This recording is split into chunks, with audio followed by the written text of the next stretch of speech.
Maendeleo haya yameleta mambo mengi duniani. Kwa mfano, kwa upande wa sekta ya fedha, tumeshuhudia kuibuka kwa sarafu mpya zinazotumika kwa njia ya kimtandao, yani blockchain au cryptocurrency.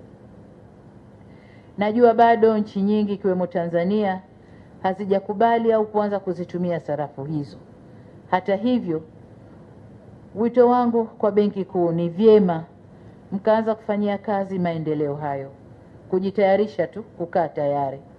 Yakija yakitukamata, yasitukamate hatuko tayari.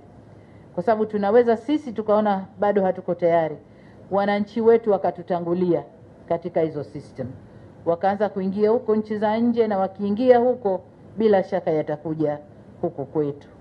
Kwa niombe tu Benki Kuu ijiweke tayari kwenye mambo hayo. Hata hii